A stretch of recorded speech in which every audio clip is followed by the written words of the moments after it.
I thought my lowest point was working late on Christmas Eve to cover legal fees. I was wrong. It was learning my parents had turned my 10-year-old away at the door. Claiming they had no room, I didn't go there to yell. I just made one phone call. 12 hours later, my family received an envelope that brought them to their knees, revealing they had spent decades living in a house they never actually owned. My name is Cassidy Edwards. I am 36 years old, and on Christmas Eve, while the rest of the world was carving turkeys and uncorking wine, I was sitting in a cubicle bathed in the sterile blue light of a computer monitor. I work for a company called Apex Risk Analytics. It is not a glamorous job. We process data for insurance firms, flagging inconsistencies in claims that suggest fraud. My life is measured in timestamps, geolocation data, and the quiet, undeniable truth of digital footprints. People think they can lie about a slip and fall in a grocery store, but their pedometer app usually tells a different story. I am good at this because I understand that the truth is rarely in what people say. The truth is in what they do when they think no one is watching. Tonight, I was working the swing shift to pay for my divorce lawyer. My ex-husband, a man whose charm had evaporated the moment the joint bank account hit zero, was fighting me for custody. He had money. I had a job that required me to work on holidays. The math was not in my favor, but my daughter, Elise, was supposed to be safe at 10 years old. Elise was already too old for her age. She had the watchful eyes of a child who has learned to read the temperature of a room before stepping into it. Earlier that afternoon, before I dropped her off at my friend Val's house so Val could drive her to my parents', Elise had sat on the floor of our cramped apartment wrapping gifts. We could not afford the glossy, metallic paper from the department store, so she had used old newspapers I brought home from the break room. She was meticulous. She smoothed out the wrinkles in the comics section and used a black marker to draw a small, jagged crescent moon on every package. It was her mark, not a sun, a moon, something that shines in the dark. "For Grandma and Grandpa," she had said, her voice steady. "And for Uncle Grant?" I had felt a knot of nausea in my stomach. My relationship with my parents, Marilyn and Wayne, was civil on the surface but rotted underneath. They were obsessed with appearances. I was the daughter who had failed marriage, failed finances, failed to keep up the Edwards family image, but they had insisted Elise come over for Christmas Eve dinner. "It is for the family, Cassidy," my mother had told me over the phone, her voice dripping with that specific suburban passive aggression she had perfected. "Just because you are working does not mean Elise should miss out. We have gifts for her." So I agreed.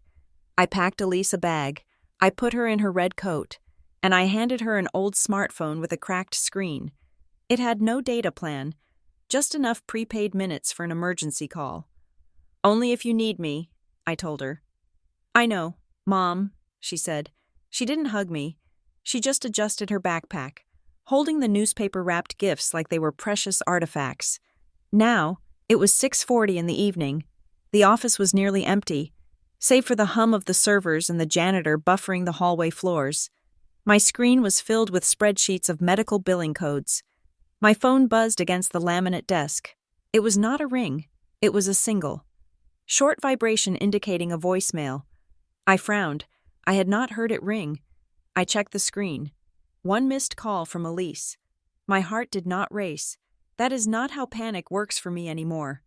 After 2 years of court battles and late-night shifts, panic has been replaced by a cold, hyper-awareness.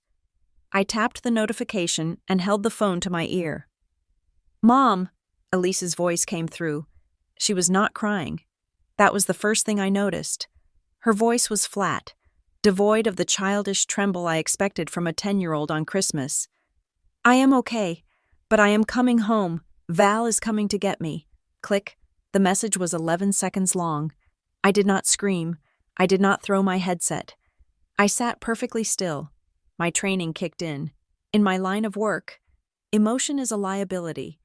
Evidence is the only currency that matters. I opened the call log on my phone. Elise had called me at 6:38. I scrolled down.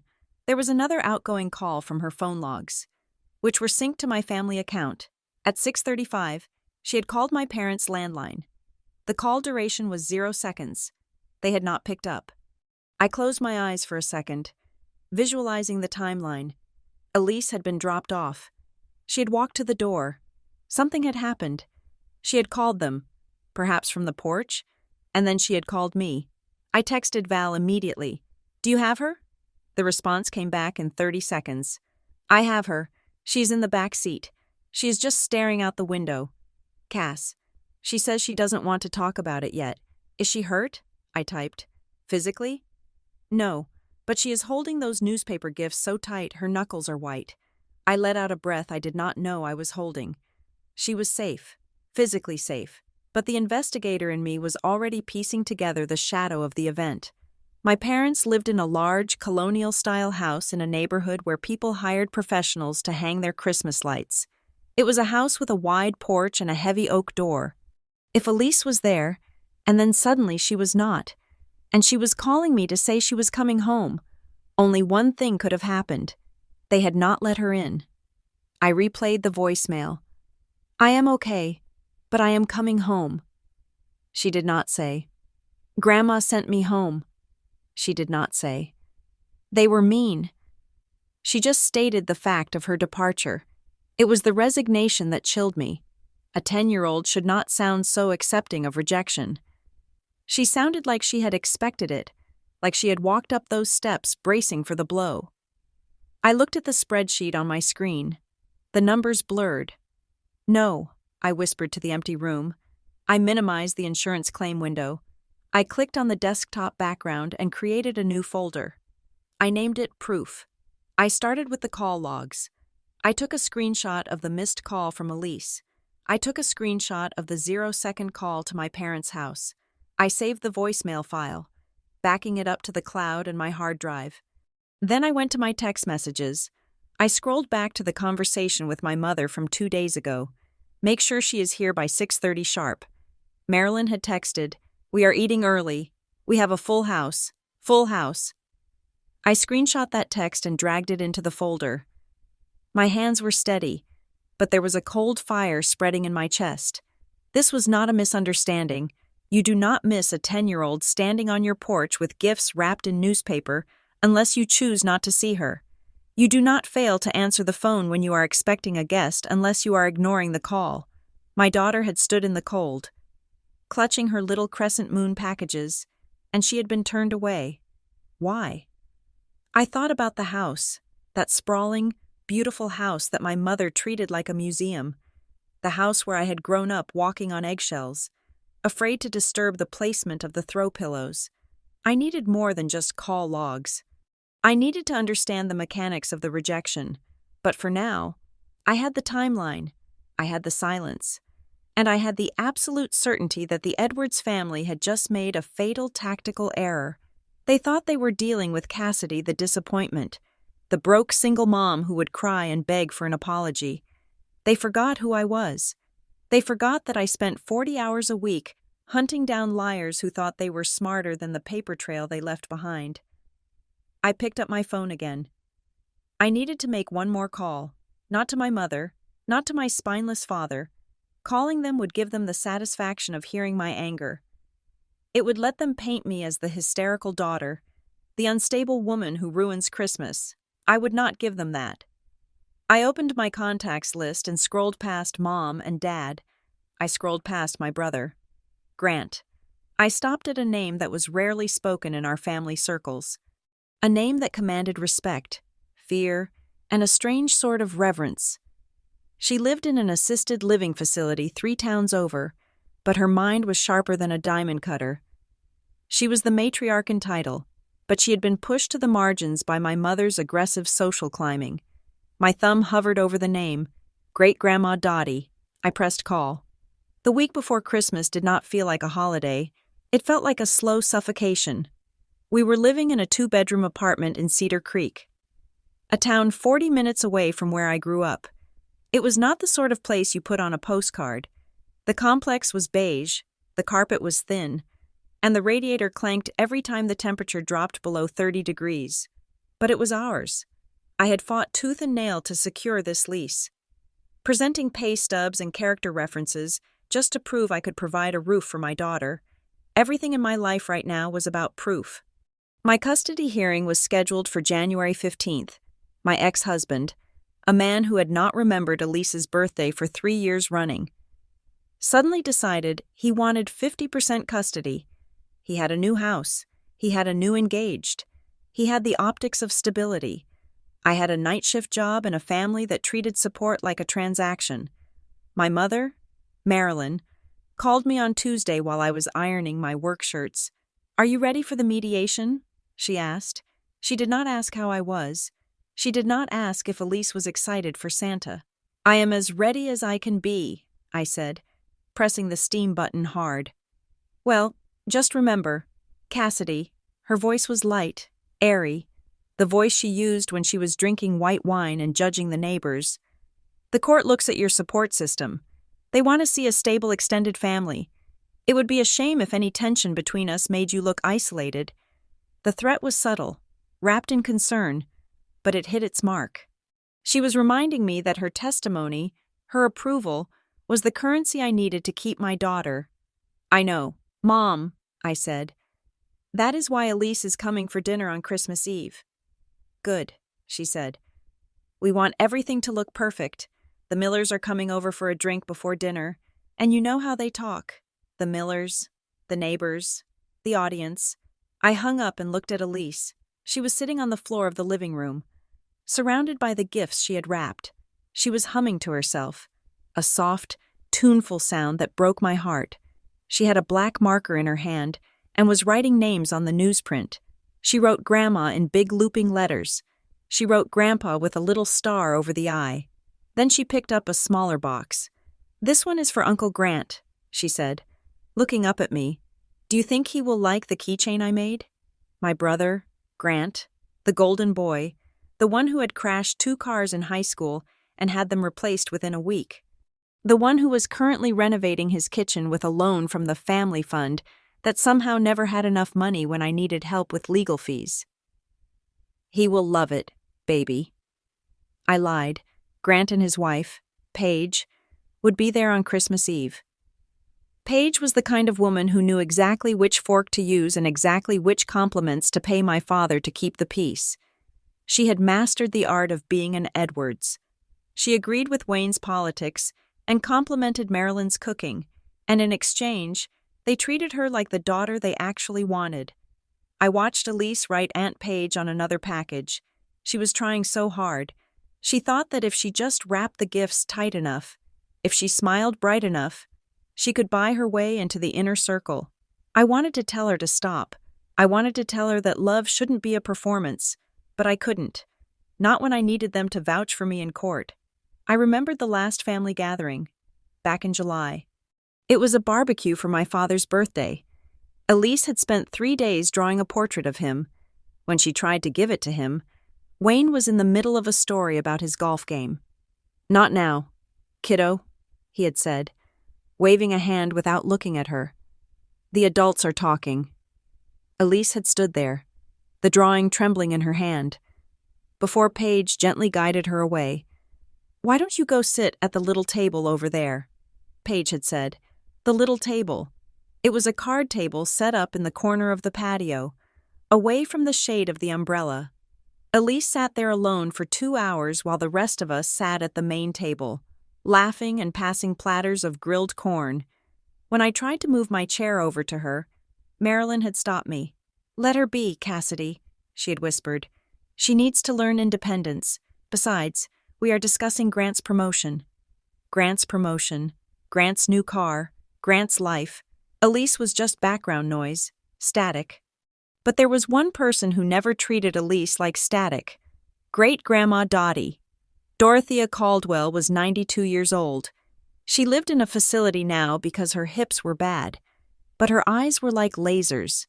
She was my mother's grandmother, a woman who had built the family fortune with a dry cleaning business she ran for 40 years.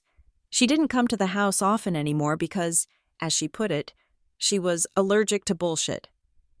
I remembered a conversation I had with Dottie years ago, back when I was pregnant and terrified. We were sitting on the porch of the big house, the house everyone called Marilyn's house. You think this place matters? Dottie had asked, gesturing to the manicured lawn and the fresh paint. It is just wood and brick. Cassidy, people get confused. They think owning the building means they own the family. Houses are paper. They are deeds and titles. They are not feelings. Never confuse the two. I hadn't fully understood her then. I thought she was just being cynical. Now, watching Elise place the gifts in her backpack, checking them twice to make sure the tape held. Dottie's words came back to me. Houses are paper. My mother and father treated that house like a fortress. Admission was granted only to those who played by the rules, and the rules were changing. All week, I felt a knot in my stomach. The air in our apartment felt heavy. Every time my phone rang, I flinched. Marilyn called again on Thursday to remind me to dress Elise appropriately for the dinner. No ripped jeans, she said, and make sure she brushes her hair properly. We are taking photos. Photos. Evidence of the happy family. She will look fine, Mom, I said, my grip on the phone tightening. I am just saying, Marilyn continued, we do not want her looking like a charity case. I bit the inside of my cheek until I tasted copper. Charity case. That was what they called us when they thought we couldn't hear. By the time Christmas Eve arrived, I was exhausted. I kissed Elise goodbye at the door, handing her the emergency phone. I watched her walk down the hallway with Val, her red coat bright against the beige walls. She looked small. She looked hopeful. I drove to work, the wipers slapping away the freezing rain, and I tried to convince myself it would be okay. It was just one dinner, just one night of pretending. Elise would eat ham, smile for the camera, hand out her newspaper-wrapped gifts, and then come home. But as I sat at my desk, hours before the phone call that would shatter everything, a thought crept into my mind. It was a cold, slithering suspicion. Marilyn had been so specific about the time, 6:30. She had been so specific about the guests, the Millers. She had been so specific about the appearance. Why? If it was just a family dinner, why the production? And then I realized something that made my skin prickle. In all those calls, in all those lectures about stability and court appearances, Marilyn had never actually asked what Elise wanted for Christmas. She hadn't asked what size she wore. She hadn't asked what book she was reading. She hadn't asked about Elise at all. She had only asked about the image of Elise. When the call came later that night, when I heard my daughter's voice say she was coming home, the pieces slammed together. This wasn't an accident. This wasn't a case of a full house or a misplaced chair. They didn't turn her away because they were cruel. That would be too simple.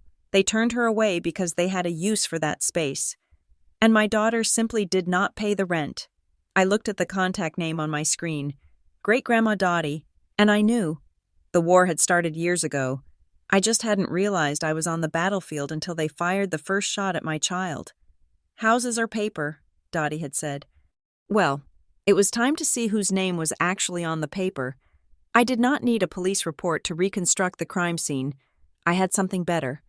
I had the testimony of a child who had never learned how to lie, and I had the timestamps that refused to align with my mother's narrative.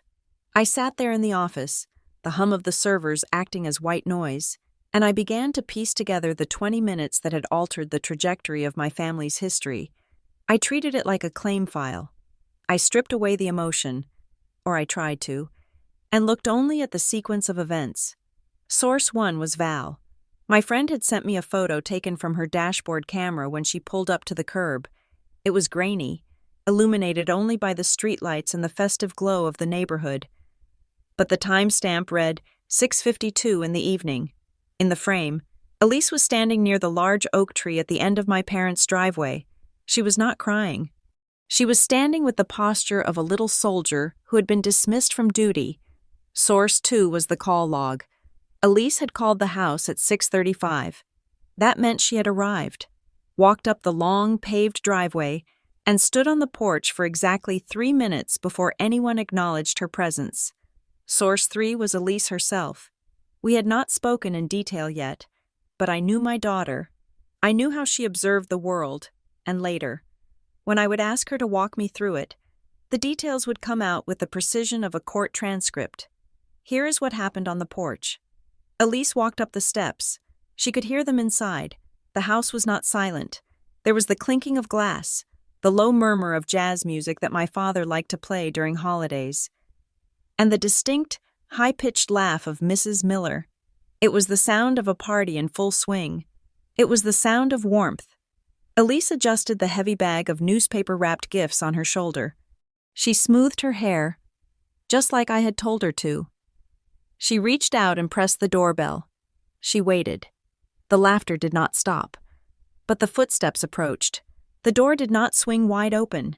It did not fly back with the enthusiasm of a grandmother welcoming her grandchild on Christmas Eve. It opened 12 inches, just enough to create a barrier. Marilyn stood there. She was wearing her emerald green silk blouse, the one she saved for important company. She held a wine glass in her left hand. She looked down at Elise, and her expression did not soften. It was the look a restaurant hostess gives you when you walk in without a reservation on a Saturday night. "Elise," Marilyn said. Her voice was sweet, coated in that sugary veneer she used to mask her venom. "What are you doing here, honey?" "I came for dinner," Elise said. She did not stutter. "Mom said I should come," Marilyn sighed, a small, tragic sound. She shifted her weight, blocking the view into the hallway. But she was not fast enough. Elise is small. Elise is observant, through the gap between Marilyn's silk sleeve and the door frame. Elise saw the dining room. The table was set with the good china. The crystal goblets were sparkling under the chandelier. There were platters of food, roasted ham, scalloped potatoes, the green bean casserole I used to love. And there, right next to Mrs. Miller, was a chair. It was empty. It had a place setting. It had a napkin folded into a swan. But no one was sitting in it. "Oh, sweetheart," Marilyn said, tilting her head. "There must have been a miscommunication. We have unexpected guests tonight. The house is just full." "But," Elise started, her eyes darting to the sliver of space behind her grandmother. "I see a chair." Marilyn's smile tightened at the edges. She did not turn to look. She did not acknowledge the empty seat. She simply adjusted her stance to block the view completely. "That is for a bag, dear. Or maybe Mr. Miller needs extra room," Marilyn said, the lie slipping out as easily as breath. "We just do not have the space for a sit-down dinner with you tonight. It is an adult evening. You understand, don't you? We will do something special next week. Just us." Next week, the eternal deferral. Then, a shadow appeared behind Marilyn. It was Wayne, my father. He was holding a Scotch glass. He looked over Marilyn's shoulder and saw his 10-year-old granddaughter standing in the freezing wind, clutching a bag of gifts wrapped in newspaper. He saw her. He did not step forward. He did not say, "Marilyn, let the girl in." He did not say, "Pull up another chair." He took a sip of his drink, looked at Elise with a vague, watery detachment, and then turned back toward the party. His silence was louder than a slam. It was a ratification of the rejection. He was the co-signer on the eviction notice. Elise did not cry. She stood there, feeling the cold seep through her red coat. She looked at the woman who demanded we call her grandmère, because Grandma sounded too old. "Can I leave the presents?" Elise asked. Her voice was very small. Marilyn glanced at the bag. She saw the newsprint. She saw the black marker drawings. She saw the lack of satin ribbons and professional bows. It did not match her style. It did not match the aesthetic of the evening. "Just put them down on the mat," Marilyn said, waving her hand vaguely toward the dirty welcome mat where people wiped their muddy boots. "Now run along, honey. Your mother should not have sent you without checking first. Go on. Put them down and go." Elise looked at the mat. Then she looked at the bag in her arms. Something in her 10-year-old soul stiffened. She did not put the bag down. She tightened her grip on it. Those were not just gifts. They were her effort. They were her love, wrapped in the only paper we could afford.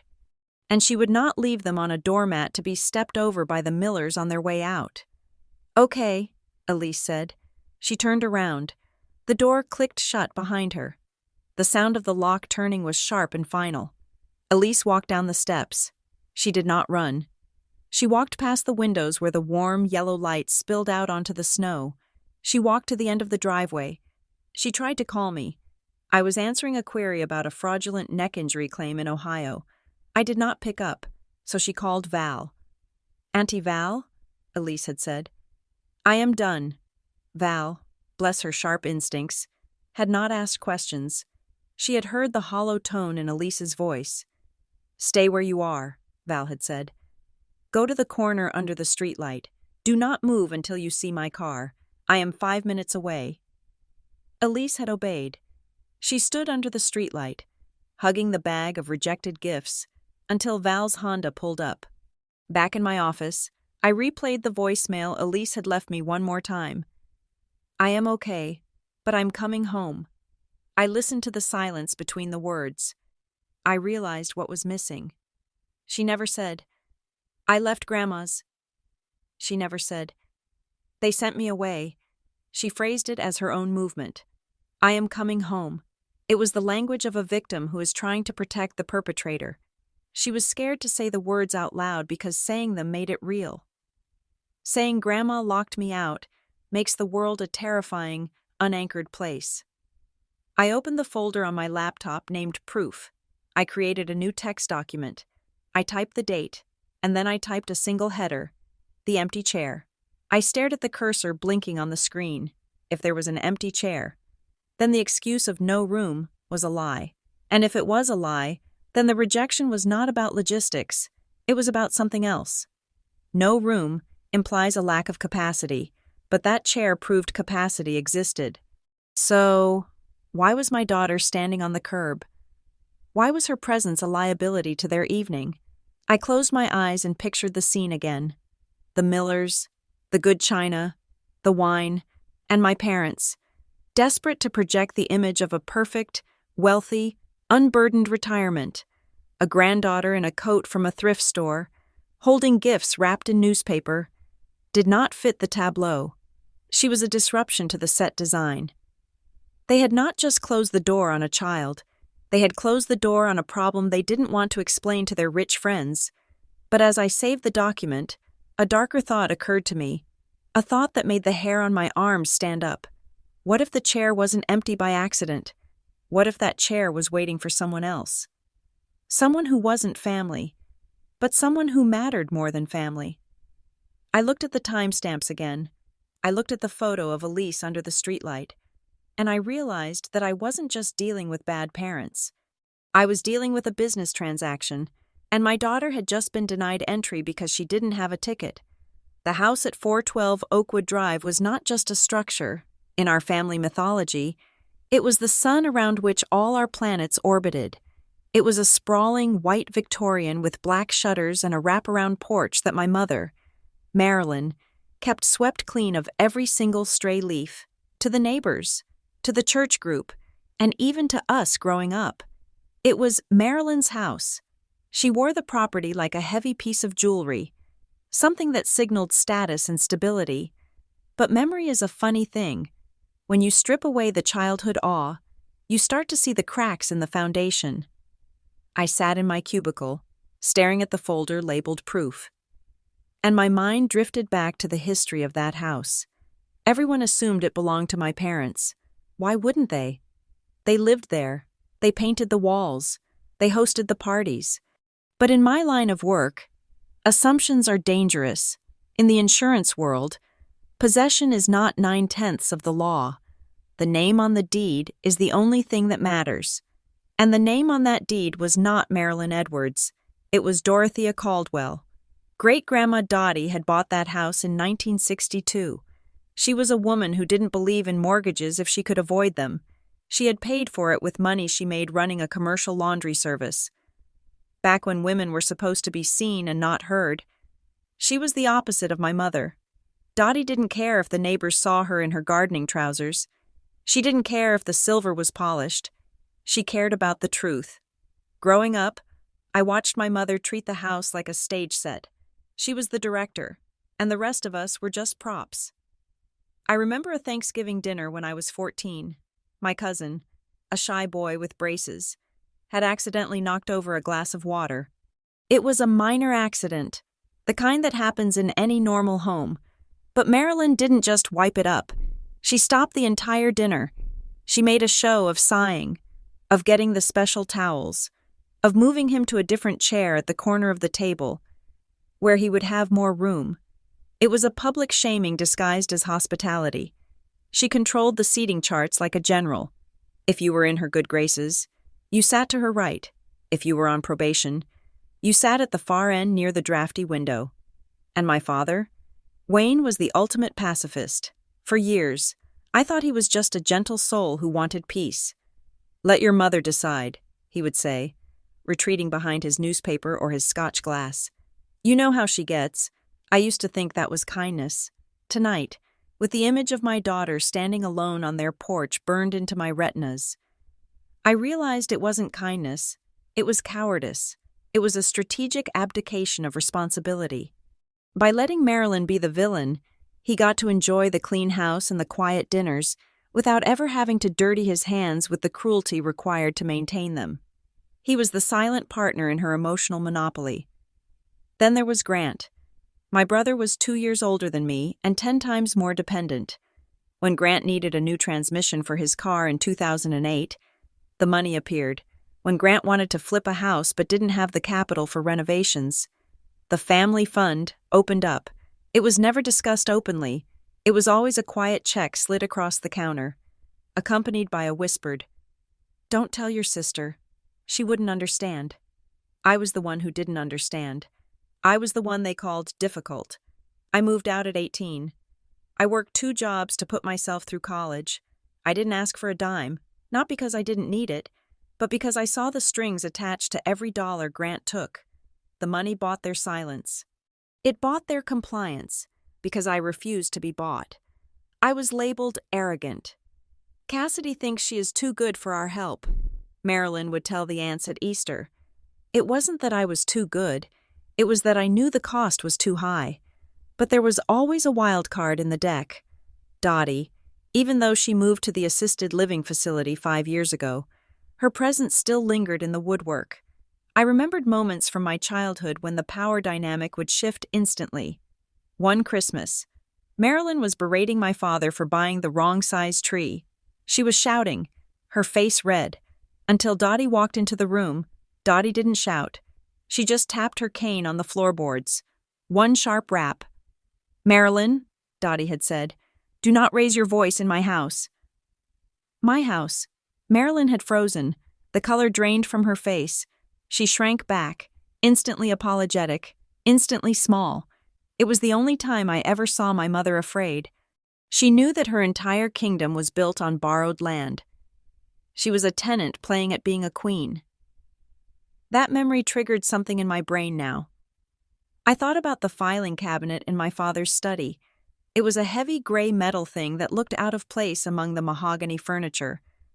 Marilyn guarded it like a dragon. We were never allowed to touch it. "Important papers," she would say, "not for children." I recalled a conversation from 2 years ago. Right before I stopped coming over for Sunday dinners, I had mentioned that property taxes in the county had gone up by 12%. I was complaining about the bill for my small apartment. Marilyn had gone quiet. She didn't join in the complaint. Most homeowners love to commiserate about taxes. It is a universal suburban bonding ritual. But Marilyn had suddenly become very interested in the salad dressing. "We manage," she had said tightly. "Wayne handles the paperwork." But Wayne didn't handle anything. Wayne watched golf and drank scotch. If Marilyn wasn't complaining about taxes, and if she was terrified of Dottie, and if Dottie was the one who bought the house, then who was actually paying the bills? A suspicion began to form, sharp and clear as a diamond. I had always assumed that when Dottie moved out, she had transferred the deed to my parents. That was the natural order of things, wasn't it? The passing of the torch. But Dottie was a woman who said, "Houses are paper, not emotions." Dottie was a woman who didn't trust easily. If my parents didn't own the house, then they had no legal right to exclude anyone from it.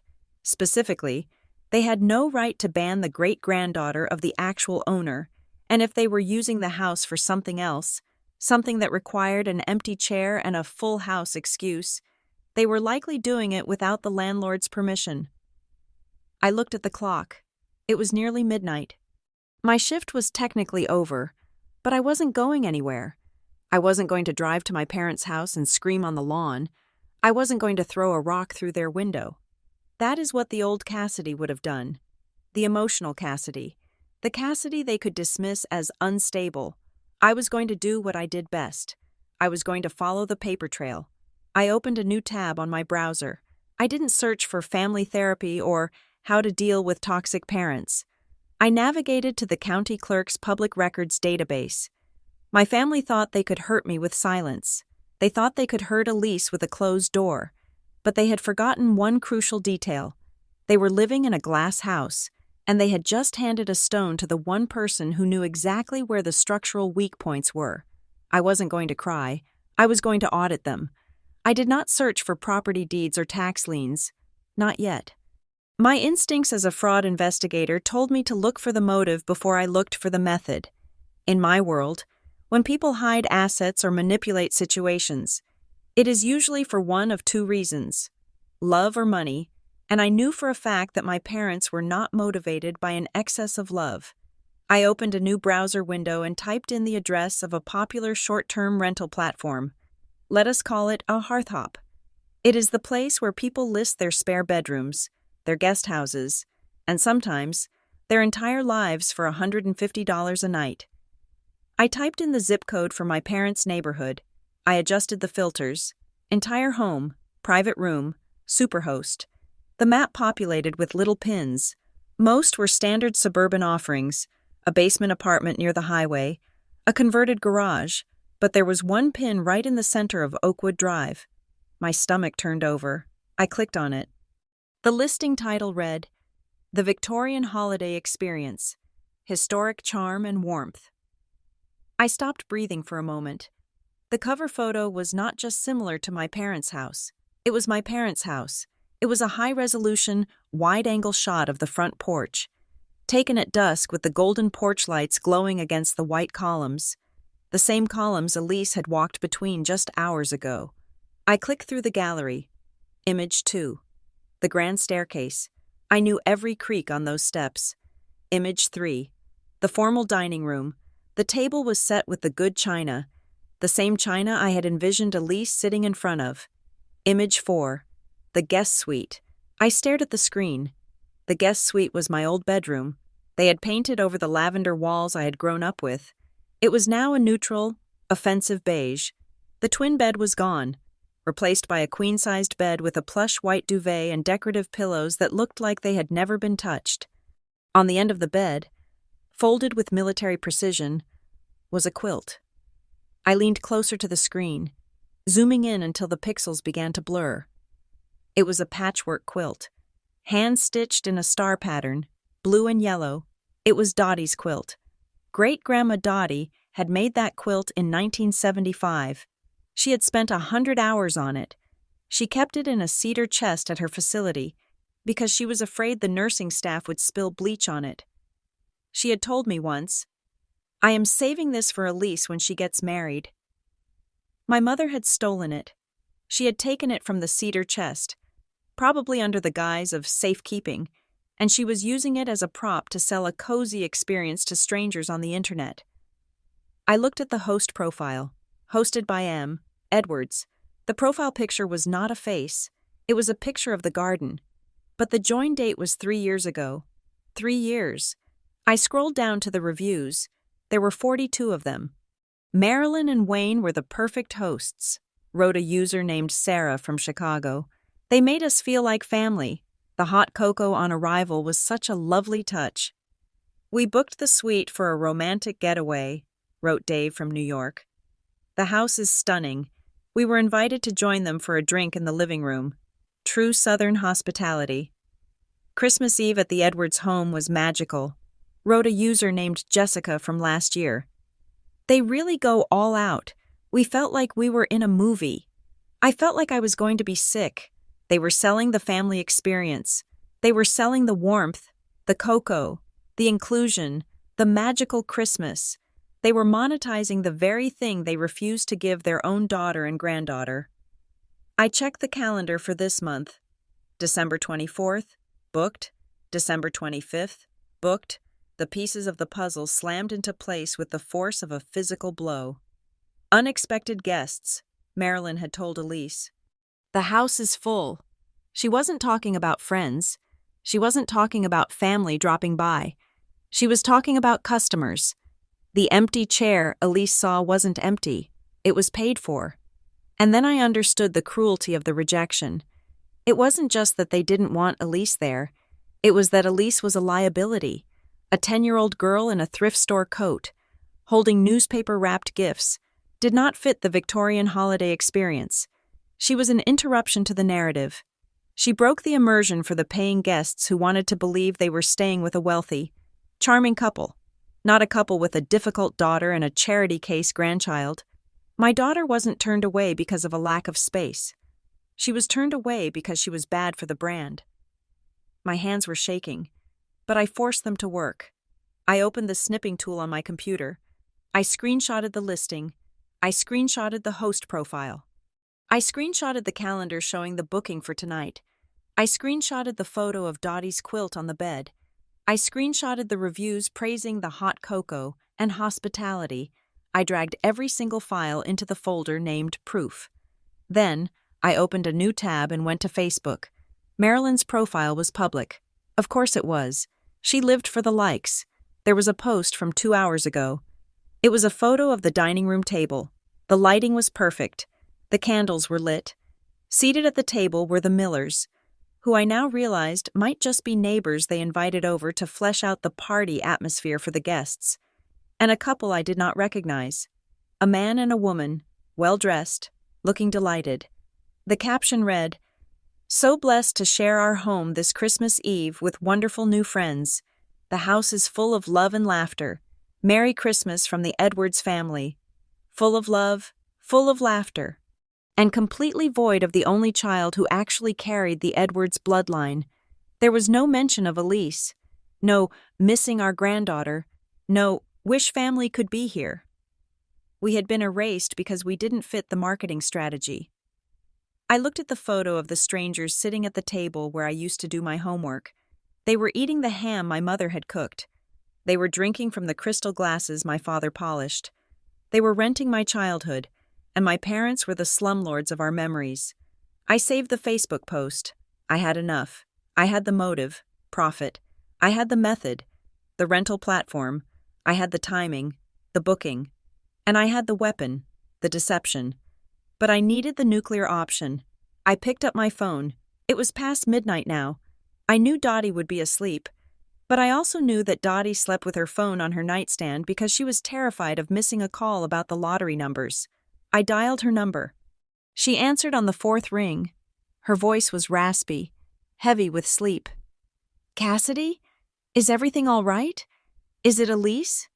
"Elise is safe. Grandma," I said. My voice was steady, too steady. "She is sleeping at my apartment." "Then why are you calling me at this hour?" Dottie asked. Shifting in her bed, I could hear the rustle of sheets. I looked at the screenshot of the quilt. I looked at the words M. Edwards on the rental profile. "I need to tell you something," I said, "and I need you to listen to me very carefully." "I am listening," she said. The sleep was gone from her voice instantly. She sounded sharp, alert.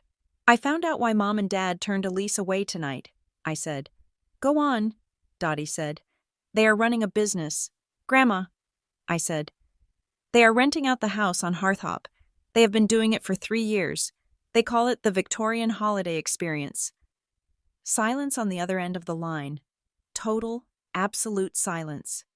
"And tonight," I continued, pushing the words out past the lump in my throat, "they have a couple staying in my old room, paying guests. That is why there was no room for Elise. She didn't fit the picture they sold." I took a breath. "And Grandma," I added, delivering the final blow. "In the photo of the guest room, they have your star quilt on the bed, the one you made for Elise." The silence stretched for 5 seconds, 10 seconds, then Dottie spoke. Her voice was not loud. It was terrifyingly quiet. It was the sound of a judge breaking a pencil before passing a sentence. "They are making money," Dottie repeated slowly. "From my house." "Yes," I said. "And they closed the door," she said, her voice dropping an octave. "On my great-granddaughter." "Yes," I said. "Send me the pictures," Dottie said. "Send me everything you have." "I will," I said. "And Cassidy?" "Yes. Grandma?" "Call that lawyer of mine," she said. "The one with the shark smile. Tell him to meet me at the facility at 8 o'clock tomorrow morning, even if it is Christmas Day." "Okay," I said. "They wanted a business," Dottie said, and I could hear the tremor of pure, righteous rage in her voice. "Well, they are about to get audited." Click. Dottie did not gasp. She did not cry. She did not ask me how I was feeling or offer empty platitudes about forgiveness. On the other end of the line, there was only a silence so profound it felt like the air pressure in the room had dropped. It was the silence of a general looking at a map and realizing the enemy had just exposed their flank. "Cassidy," she said. Her voice was stripped of all the raspiness of sleep. It was cold iron. "I am going to ask you 3 questions. I want clear answers. No guessing." "Okay," I said. "Do you have the photos of the listing and the calendar?" "Yes." "Do you have the timestamps showing when Elise was there versus when the guests were booked?" "Yes." "Do you have proof, any proof at all, that they explicitly turned her away while those guests were inside?" "I have the call logs," I said. "And I have a witness statement from Val. And I have the voicemail where Elise says she is coming home." "Good," Dottie said. "Do not post anything online. Do not text your mother. Do not call your brother. You are going to email that entire folder to an address I am about to give you. Do it now." She recited an email address. It belonged to a firm I recognized. Rusk, Miller, and Associates. They were not the kind of lawyers you hired to fight a traffic ticket. They were the kind of lawyers you hired to dismantle a corporation. "Who is this?" I asked, typing the address into my mail client. "Calvin Rusk," she said. "He wrote the trust, and he hates it when people mess with his paperwork." I hit send on the folder labeled Proof. It was 1:22 in the morning on Christmas Day. "Meet me at the facility at 9 o'clock, Dottie said. "Bring Elise if you have to, but keep her in the lobby with a tablet.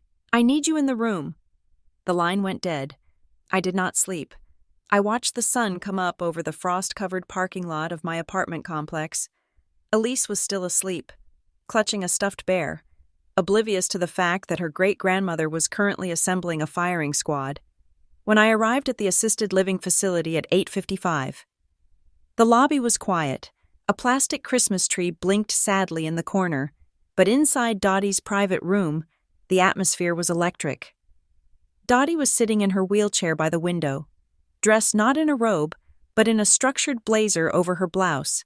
Her hair was brushed. She looked like she was chairing a board meeting. Sitting opposite her was a man who looked like a shark in a wool suit. Calvin Rusk. He was in his 60s, silver-haired, with spectacles that slid down his nose as he read through a stack of printouts. My printouts. "Cassidy," Calvin said, not looking up. "Come in. Close the door." I stepped inside. The room smelled of lavender and old paper. "I reviewed the file you sent," Calvin said. He tapped a manicured finger on the photo of the quilt. "Thorough, organized. You categorized the evidence by timestamp and relevance." He finally looked up, his eyes gray and assessing. "You organize like someone who has lived their life relying on the fine print." "I investigate insurance fraud," I said. "It shows," he said. He turned to Dottie. "We have enough." "Enough for what?" I asked. I looked from the lawyer to my great-grandmother. "Are we suing them for emotional distress?" Dottie let out a short, dry laugh. "Emotional distress? No, Cassidy. We do not sue for feelings. We execute on contracts." She gestured to the papers on the small table. "You think that house belongs to your parents," Dottie said. "Everyone does. Marilyn certainly acts like it does. She has spent 30 years telling everyone it is her legacy." Dottie leaned forward. But Marilyn and Wayne do not own a single brick of 412 Oakwood Drive. My breath hitched. What? I put the house in a family trust in 1995. Dottie said, The deed is in the name of the Caldwell Family Trust. Your parents are beneficiaries with a right of occupancy. That means they are allowed to live there, rent-free, as long as they maintain the property and, this is the important part, adhere to the conduct clauses of the trust. Calvin pulled a document from his briefcase. It looked old. The paper was slightly yellowed at the edges. Tenants at will, Calvin corrected gently. Technically, they are tenants at will. The trust grants them the privilege of housing, not the right of ownership. I sank into the spare chair.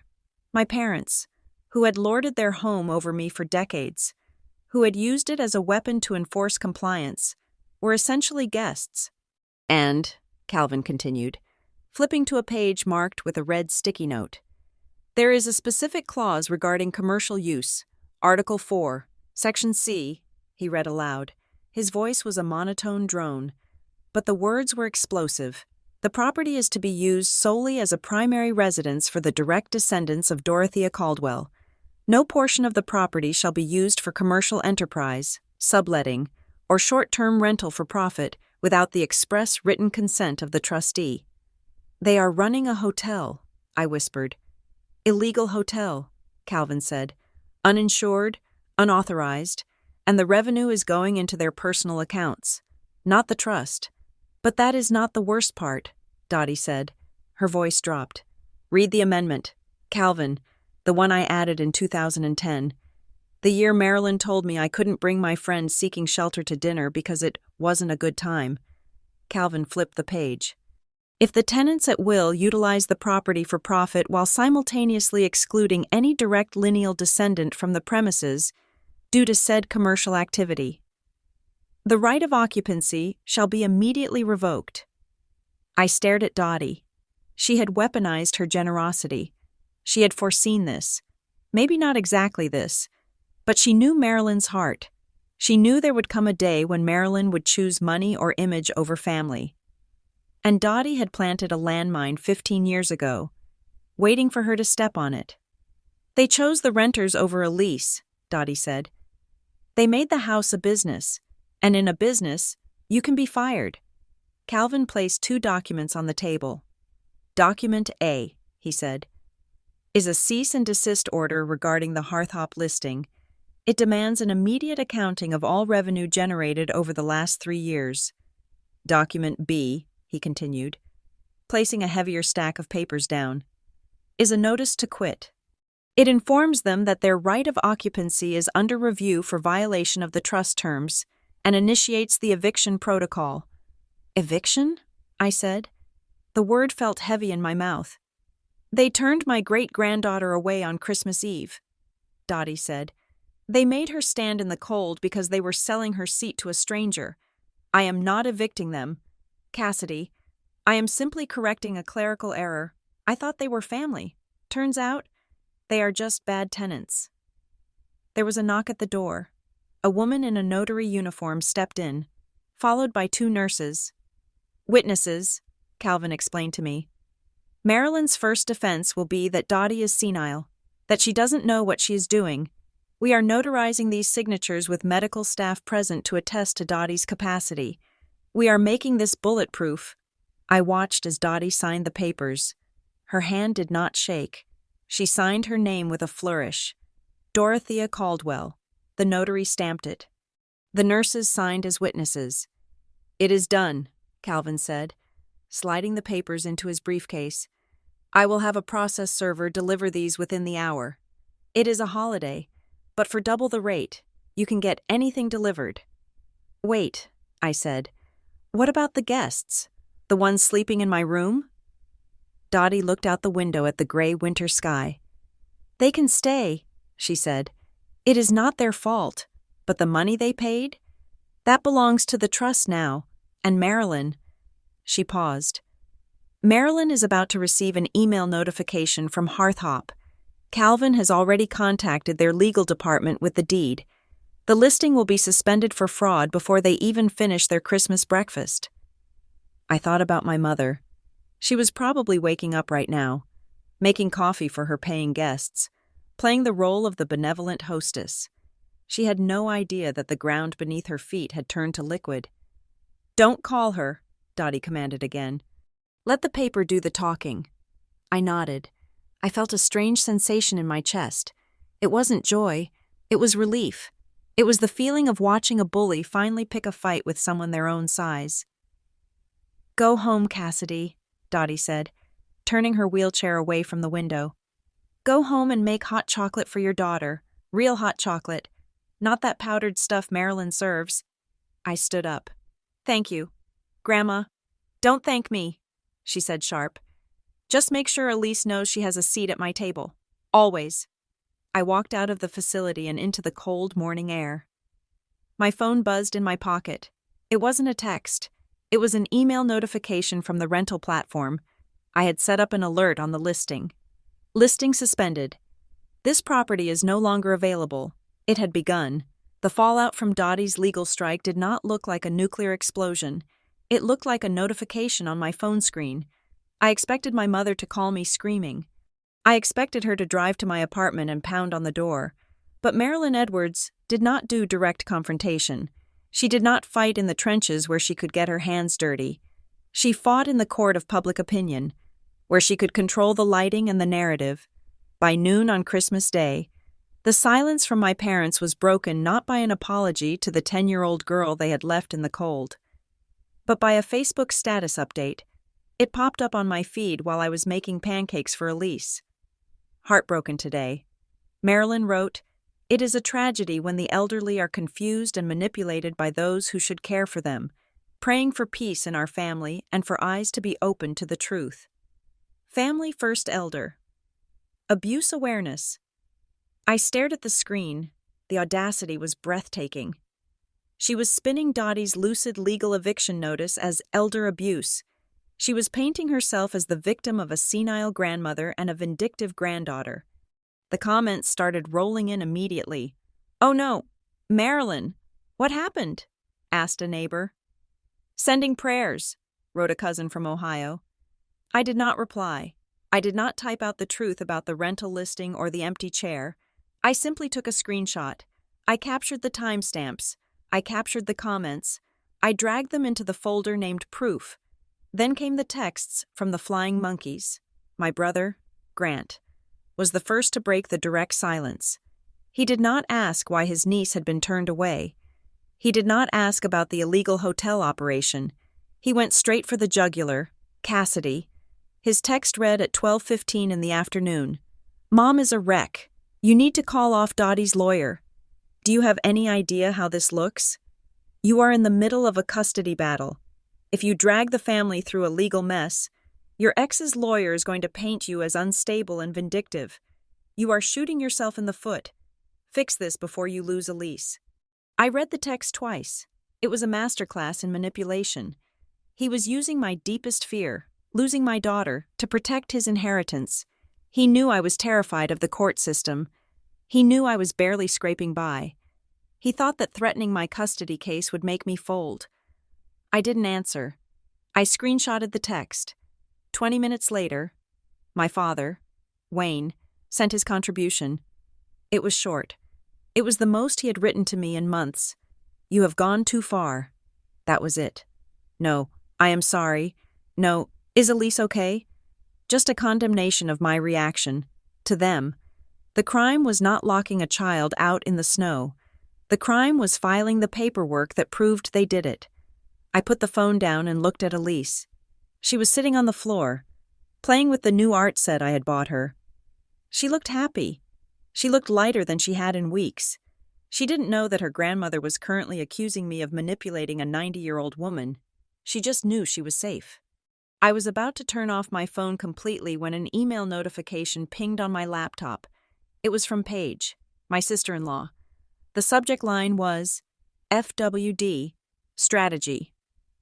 I opened it. My heart hammered against my ribs.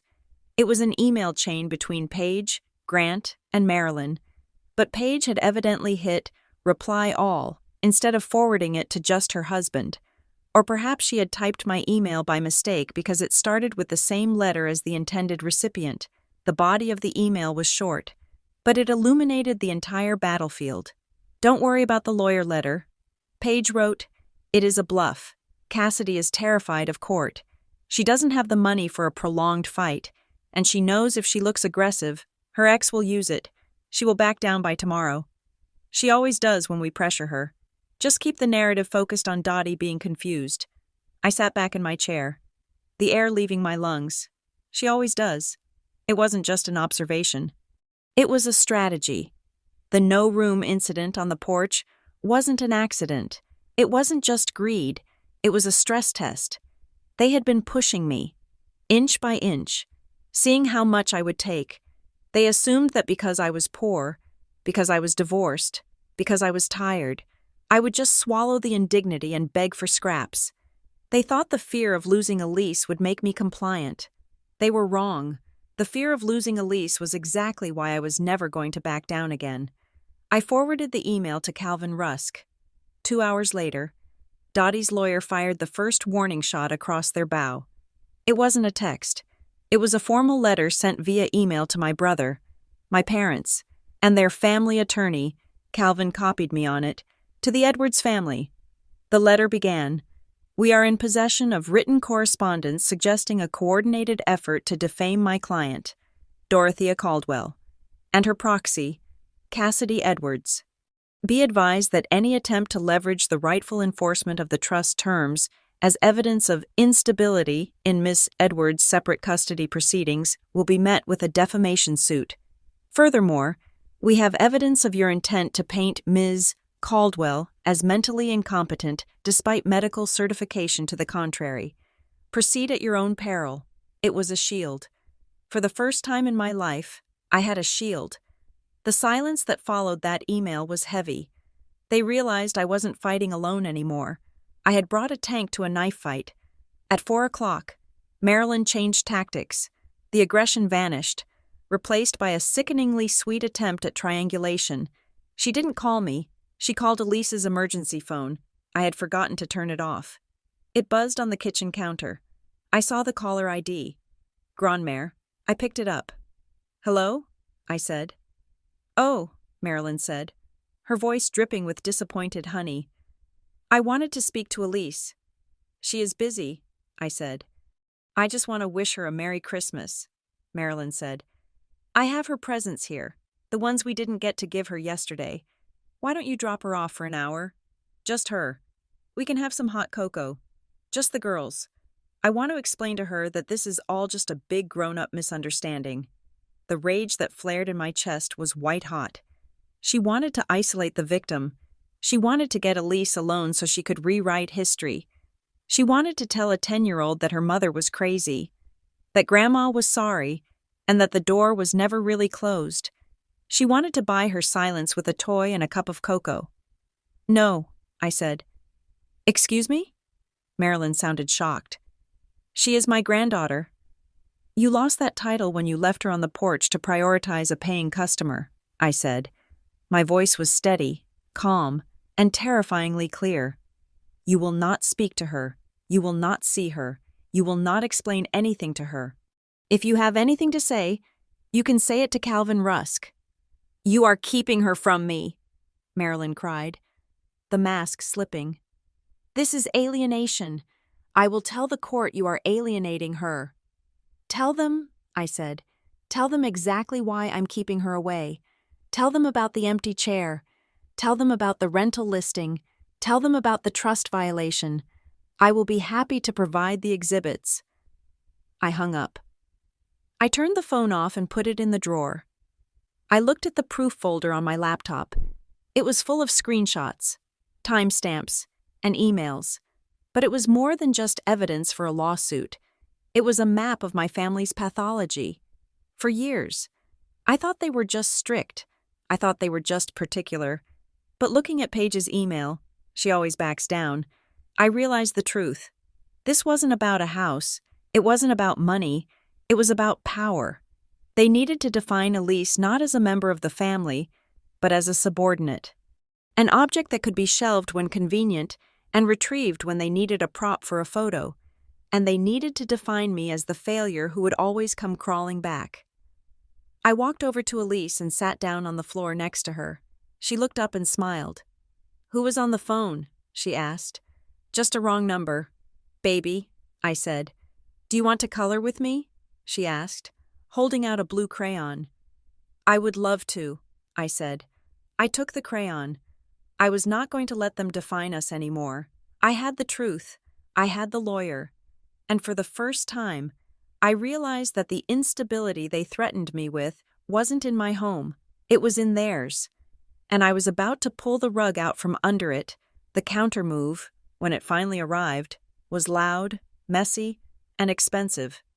My mother did not hire a specialist in estate planning or trust law. She hired Barry Lomax. I knew the name from the billboards on the interstate, the ones with the black and yellow font that screamed "injured." "Call Barry." He was a strip mall pit bull, the kind of lawyer you hired when you wanted to make a scene, not a legal argument. On December 27th, 3 days after the incident, Calvin Rusk received a letter from Lomax's office. It was not a measured response to the eviction notice. It was a declaration of war. The letter claimed that Dorothea Caldwell was suffering from advanced cognitive decline and was being unduly influenced and manipulated by an estranged family member seeking financial gain. That meant me. They were not just fighting for the house, they were trying to invalidate Dottie's mind. They wanted to put her under a guardianship, freeze the trust, and paint me as a predator who had whispered poison into a confused old woman's ear. "They are going for the jugular," I told Calvin during a conference call. I was pacing my small kitchen, the phone pressed to my ear. "They want to say she is senile." "Let them," Calvin said. His voice was dangerously calm. In fact, I was counting on it. "How can you be so relaxed?" I asked. "If they convince a judge she is confused, the eviction stops." "Cassidy," Calvin said, and I could hear the smile in his voice. "Do you think I let a 92-year-old woman sign an eviction notice against her own daughter without insurance? We had a full capacity evaluation done by a geriatric psychiatrist the morning of the 24th. Before she signed a single page, we have a video interview. We have a signed affidavit from her doctor stating she is oriented to time, place, and person, and fully aware of her assets." I stopped pacing. Dottie had been 3 steps ahead. She knew Marilyn would play the senility card, so she had built a fortress of medical evidence before firing the first shot. "So their argument is dead?" I asked. "Dead on arrival," Calvin said. "But it tells us they are desperate, and desperate people make mistakes. My brother, Grant, was certainly making mistakes. Since he couldn't attack the legal paperwork, he decided to attack my character. He began a whisper campaign at the local country club and, more dangerously, around town. The narrative was simple. Cassidy is snapping. The divorce broke her. She is hallucinating slights. She is dragging the family through the mud because she is unstable. He was trying to poison the well before my custody mediation. I sat down with Sarah, my family law attorney, and laid everything out on her desk. The proof folder was now thick with printed screenshots. "They are trying to say I am unstable to help my ex-husband," I said, sliding a printout across the desk. "Grant posted this on a community forum yesterday. He didn't name me, but he talked about family members with mental health struggles ruining the holidays." Sarah read it and frowned. "This is low, even for a custody dispute, but we can pivot. How is your housing situation?" "It is an apartment," I said defensively. "It is small, but it is clean. Your ex is arguing that he has the family home and you are transient," Sarah said gently. "We need to show long-term stability." I looked at her. And then I remembered the second part of Dottie's plan. The part she had whispered to me after the notary left. "I might have that covered," I said. "If the eviction goes through, the trust needs a caretaker for the property. Dottie wants me and Elise to move in. To restore the energy," she said. Sarah's eyebrows shot up. "You moving into the Oakwood Drive house? As the legal tenant?" "Yes," I said. "Rent-free, in exchange for managing the property for the trust." "Get that in writing from the trustee," Sarah said. scribbling furiously on her notepad. If we walk into mediation with a signed lease agreement for a 5-bedroom Victorian in a blue-ribbon school district, your ex's argument about stability evaporates. I felt a surge of hope, but just as quickly. My phone buzzed. It was a text from Mark, my ex-husband. Hearing you are spiraling. The text read, Marilyn called me. She is worried about Elise's safety with you right now. Don't make me file for an emergency order. The air left the room. I stared at the screen. Marilyn had called him, my mother. The woman who claimed to care so much about family image had called the man who had abandoned her daughter, the man she used to criticize for being lazy and selfish. She had reached out to him to form an alliance.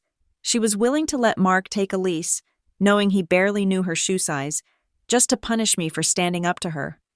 What is it? Sarah asked, seeing my face pale. I handed her the phone. Sarah read the text. Her expression hardened. She is feeding him information. She is trying to use your child as leverage to get you to drop the eviction. It is a trade, I realized, my voice trembling with rage. Her house for my daughter. She thinks if she threatens my custody, I will call Dottie and beg her to stop. Are you going to? Sarah asked. I thought about Elise standing on the porch. I thought about the empty chair. I thought about the Victorian Holiday Experience listing. No, I said. I am done begging. I took the phone back. I didn't reply to Mark. I took a screenshot. I added it to the folder. Add this to the file, I told Sarah. If Marilyn is colluding with the opposing party in a custody case to spread false medical rumors about a mother, that is not just grandmotherly concern, that is malicious interference. While I was fortifying my custody case, Calvin Rusk was dismantling their business model. He didn't just respond to Barry Lomax's letter, he went on the offensive. He filed an emergency motion for an injunction, requiring Marilyn and Wayne to immediately cease all commercial activity at the property. But the real weapon was the subpoena he served on the rental platform. We are asking for 3 years of transaction history, Calvin told me later that afternoon. We want to know every dollar that came in, every booking, every cleaning fee, and we are going to cross-reference that with the trust's bank account. It will be 0, I said. They never paid a dime to the trust.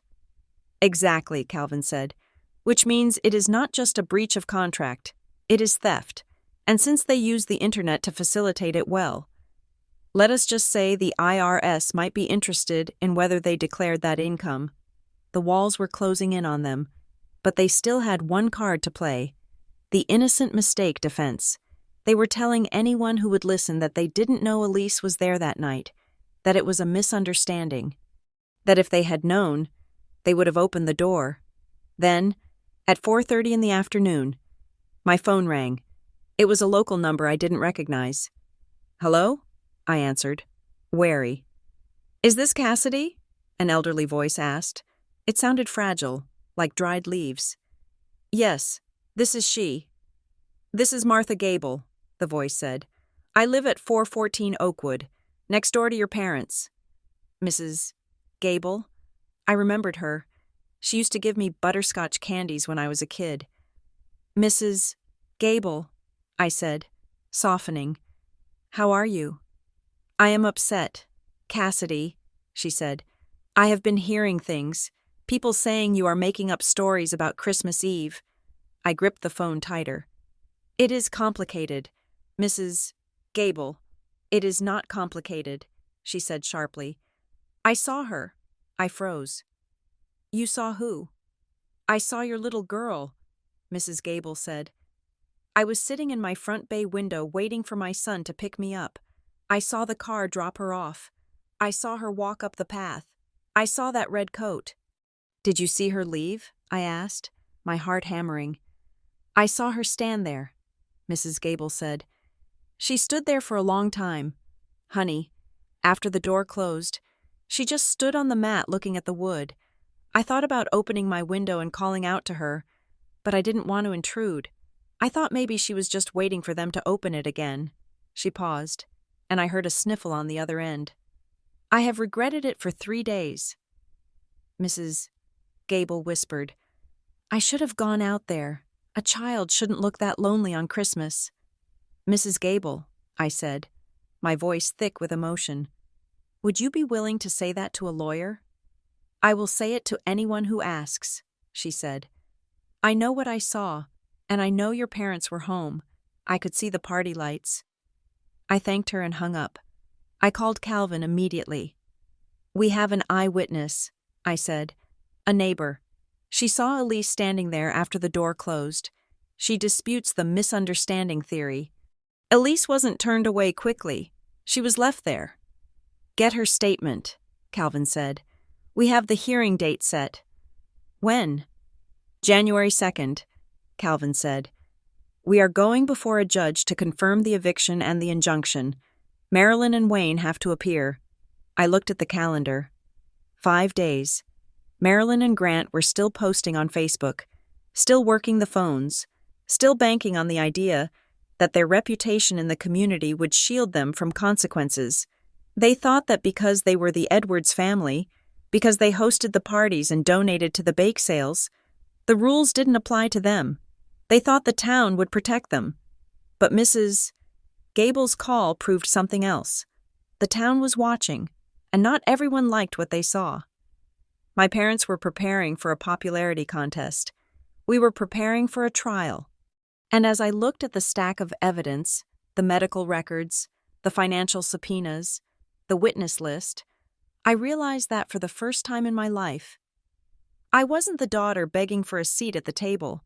I was the one setting the agenda. The smoking gun did not look like a weapon. It looked like a spreadsheet attached to an email from Calvin Rusk. It arrived on December 29th, just 4 days before our court date. I was sitting at my kitchen table, surrounded by the remnants of a meager breakfast, when my phone pinged. The subject line was simple. Financial Discovery, Edwards. I opened the file. My breath caught in my throat. We had subpoenaed the records from the rental platform, asking for a full transaction history for the property at 412 Oakwood Drive. I had expected to see a few $1,000s, maybe enough to pay for their country club dues or the lease on Grant's SUV. I was wrong. The total revenue over the past 28 months was $48,250. I stared at the number. $48,000. That was more than my annual salary. That was life-changing money. That was college tuition for Elise. That was a down payment on a house of our own.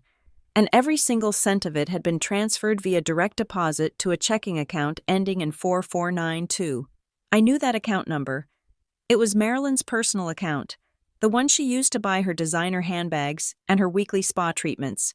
Calvin called me 5 minutes later. You are seeing this, Cassidy? He asked. I am seeing it, I said, my voice shaking. They made $50,000 renting out Dottie's house. And not a penny went to the trust, Calvin said. Which makes this embezzlement, but it gets worse, or better, depending on how you look at it. How can it get worse? I had my paralegal pull the county tax records, Calvin said. Your parents have been claiming a homestead exemption on that property for 15 years. That is a tax break specifically for owner-occupiers who do not use the home for commercial purposes, by running a hotel and failing to report the income, while simultaneously claiming a tax break they are not entitled to because the trust owns the deed well. Let us just say the county assessor and the IRS are going to be very interested in this file. It was the kill shot. They weren't just bad tenants. They were tax cheats. Calvin wasted no time. He sent a demand letter via overnight courier. It was heavy. It contained the spreadsheet, the listing photos, the calendar showing the booked dates, including Christmas Eve, and a draft of the complaint we were prepared to file with the tax authorities if they did not vacate the property immediately. The reaction was instantaneous. By noon, the listing on Hearthop was gone, deleted, vanished into the digital ether. But Calvin was faster. They tried to scrub it, he told me, sounding almost bored. But we have the cached pages. We have the Wayback Machine archives. We have the metadata. All they did was prove consciousness of guilt. In the legal world, deleting evidence after receiving a notice is called spoliation. It is a sanctionable offense. The pressure cooker inside the Edwards family finally exploded. I didn't hear it directly, but small towns talk. My friend Val, whose cousin worked at the bank where Grant was a loan officer, called me with the update. "It is a bloodbath," Val whispered. "Grant is telling everyone that he had no idea about the rental money. He is saying Paige was the one who set up the profile. He is throwing his own wife under the bus to protect his reputation." "And Paige?" I asked. "Paige is telling people that Wayne signed off on everything," Val said. "She says she just managed the app, but Wayne took the checks. They are eating each other alive. Cass," I felt a grim satisfaction. For years, they had united to make me the scapegoat. Now that the money was threatened, their loyalty to each other evaporated like mist. But Marilyn was not going down without a fight. She didn't turn on the others. She turned on the house. Late that afternoon, Mrs. Gable, the neighbor who had witnessed Elise on the porch, called me again. "Cassidy," she said, her voice low. "There is a moving truck in the driveway." "A moving truck?" "Not a big one," she said. "But your mother is carrying things out. Boxes, pictures. She looks frantic." "Is she taking the furniture?" "She is taking the antiques," Mrs. Gable said. "The silver tea set, the painting from the hallway. And Cassidy, I saw a locksmith van leave about 20 minutes ago." My stomach dropped. She was looting the place. She knew the eviction was coming, so she was trying to strip the assets before the judge could bang the gavel. And changing the locks? That was a direct violation of the trust's access rights. "Take pictures, Mrs. Gable," I said. "Please." "Already did," she said. "I got a video of her loading the silver into the trunk of her car." I forwarded the information to Calvin. He filed an emergency motion for a temporary restraining order to freeze the assets inside the home. "She is digging her own grave," Calvin said. "Changing the locks on a trustee is willful detainer. Stealing assets listed in the trust inventory is theft. She is turning a civil eviction into a criminal matter." That evening, I found a plain white envelope taped to the door of my apartment. There was no stamp. Someone had hand-delivered it. My name was written on the front in Marilyn's looping. Elegant script. I opened it. Inside was a single sheet of stationery, the expensive kind with the embossed header. "Cassidy, we need to talk without lawyers. This has gone too far. You are destroying your father's health. He is having chest pains. Is this what you want? To kill him over a house? We can work something out. Maybe a monthly stipend for you and Elise. But you must stop this humiliation. The neighbors are talking. Think about the family name, Mom." I read it twice. There was no apology. No, "I am sorry we hurt Elise." No, "We were wrong to turn her away." Just manipulation. Just a bribe wrapped in a guilt trip. A monthly stipend. She was trying to buy me off with the very money she had made by exploiting Dottie's property. I didn't cry. I didn't call her. I took a photo of the letter. I scanned it. I dropped it into the folder named Proof. Attempt to influence a witness. I typed in the notes section. Attempt to bypass counsel. The next morning was my mediation session for the custody case. I walked into the conference room with Sarah. My family lawyer, Mark, was there with his attorney, a man who looked like he cost $400 an hour. Mark looked smug. He thought he had me. He thought the rumors about my instability and my transient housing would force me to give up 50% custody. "We have concerns about Miss Edwards' living situation," Mark's lawyer began, smoothing his tie. "She is in a temporary apartment. We understand there is significant conflict with her extended family," suggesting a lack of support system. Mark, on the other hand, has a 4-bedroom home and a stable relationship. Sarah didn't blink. She opened her file. "Actually," Sarah said, sliding a document across the table, "Ms.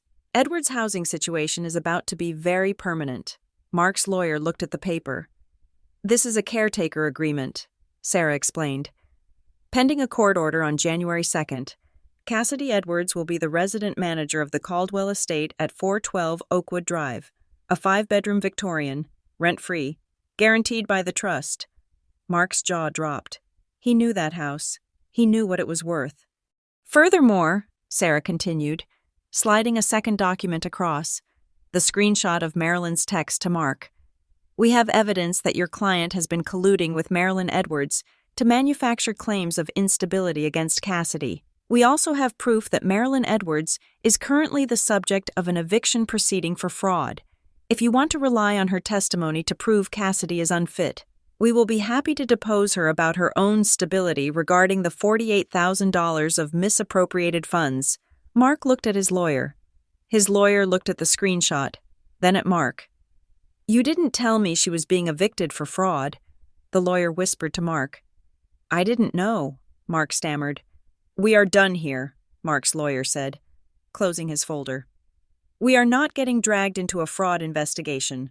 We will agree to the original custody arrangement, every other weekend for the father. We walked out of the mediation room 20 minutes later. I had won, not because I yelled, but because I had the receipts. Now, only one battle remained. January 2nd, the hearing for possession of 412 Oakwood Drive. I drove home that night feeling a strange sense of calm.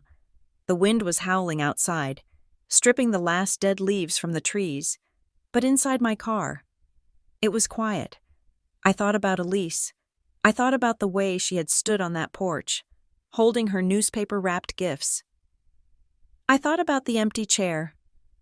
Marilyn and Wayne thought the courtroom would be like their dinner parties, a place where they could charm their way out of trouble, where appearances mattered more than facts. They thought they could cry about family matters, and the judge would sympathize with the poor grandparents being bullied by their ungrateful daughter. They were wrong. The courtroom is not a dinner party. It is a place where paper is king. And thanks to Dottie, thanks to Calvin, and thanks to my own obsession with the truth, I had a mountain of paper. I pulled into my apartment complex. I looked up at the moon. It was a crescent, just like the one Elise had drawn on her packages. Hang on, baby, I whispered. We are almost home. The wall was crumbling, the taxman was coming, and in 48 hours, the Edwards family was going to learn the difference between a house and a home. The courtroom on January 2nd smelled of lemon floor wax and stale coffee. It was a sterile, unforgiving place for a family reunion. My mother, Marilyn, had dressed for the occasion in a pale blue cardigan and a string of modest pearls, looking every inch the bewildered, victimized grandmother.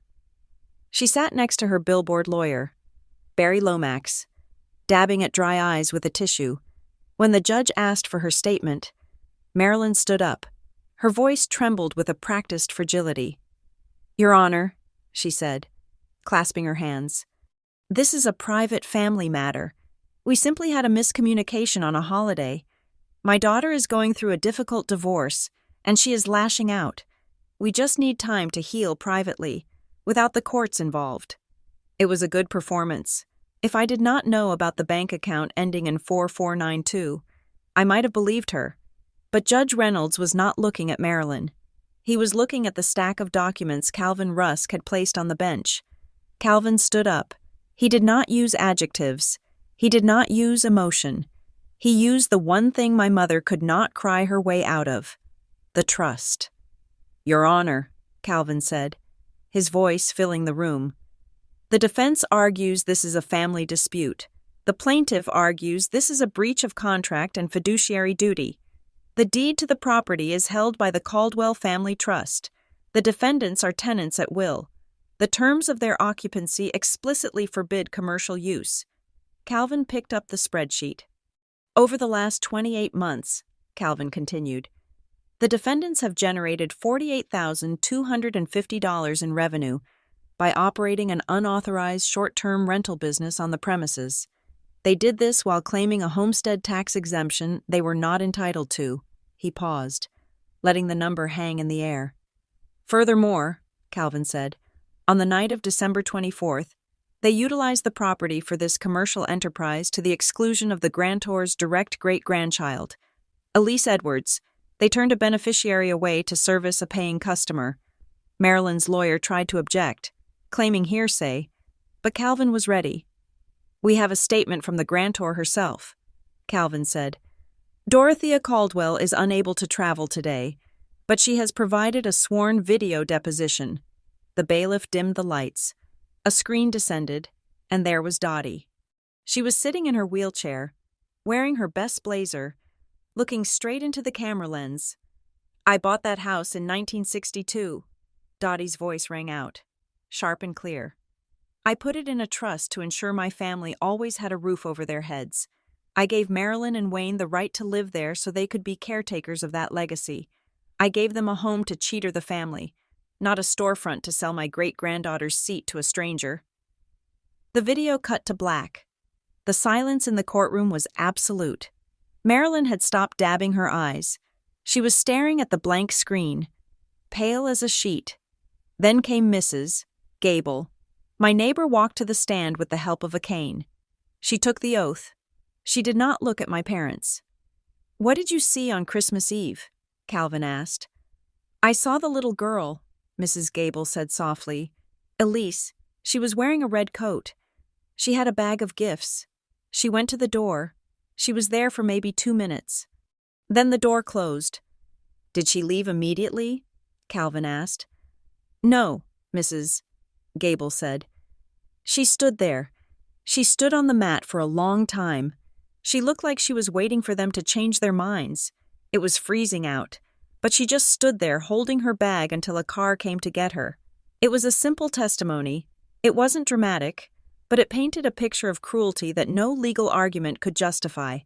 It stripped away the misunderstanding defense and revealed the cold, hard truth of abandonment. Judge Reynolds looked at my parents. He looked at the financial records. He banged his gavel. "The court finds the defendants in breach of the trust provisions," he ruled. "The right of occupancy is hereby revoked. The defendants, Marilyn and Wayne Edwards, have 30 days to vacate the premises. The matter of the $48,000 in misappropriated funds will be referred to a separate restitution hearing, pending an audit by the tax authority." It was over. We walked out into the hallway.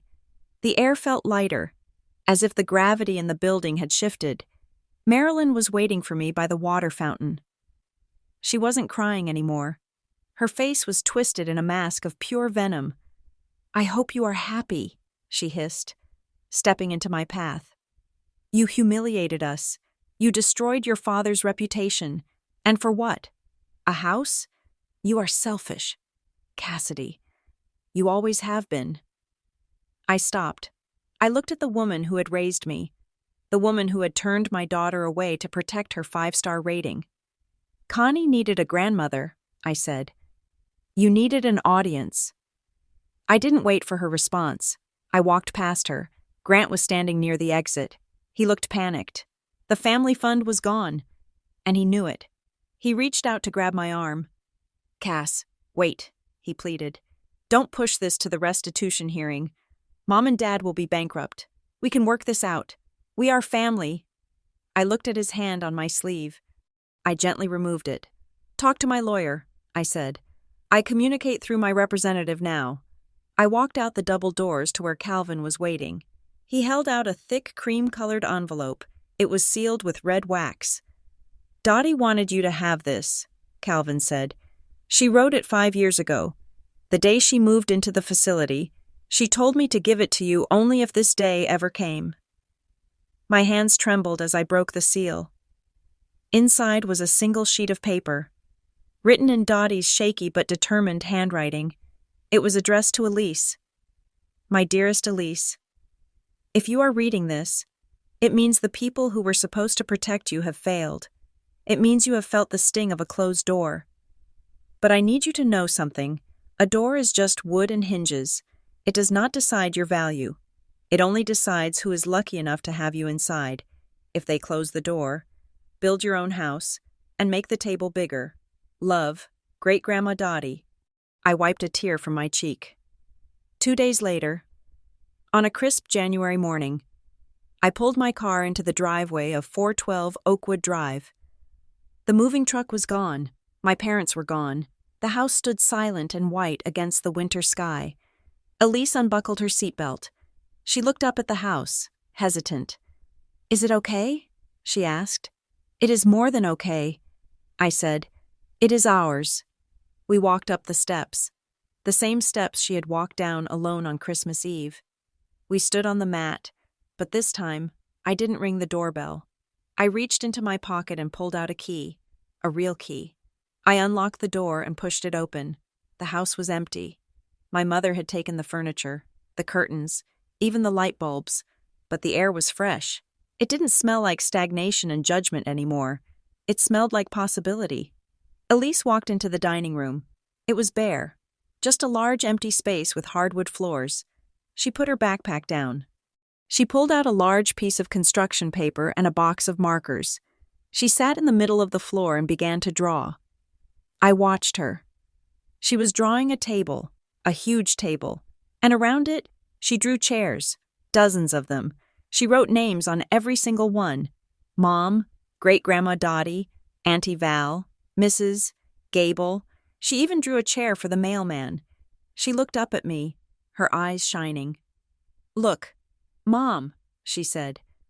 "I made a seating chart." "It is beautiful," I said. "And look," she said, pointing to the empty space at the end of the drawing. "I left extra chairs, just in case someone needs a place to sit." I smiled. My parents had spent a lifetime guarding the gate, terrified of letting the wrong people in. My daughter, after everything she had been through, was already planning on how to let more people in. The house wasn't just a building anymore. It was finally, after all these years, a home, and the door was wide open. Thank you so much for listening to my story. I would love to hear your thoughts in the comments below. Where are you tuning in from today? If you enjoyed this story of justice and healing, please consider subscribing to the Lily Revenge Stories channel, hitting that like button, and hit the notification bell to help this video reach more people who might need a reminder that they are worthy of a seat at the table.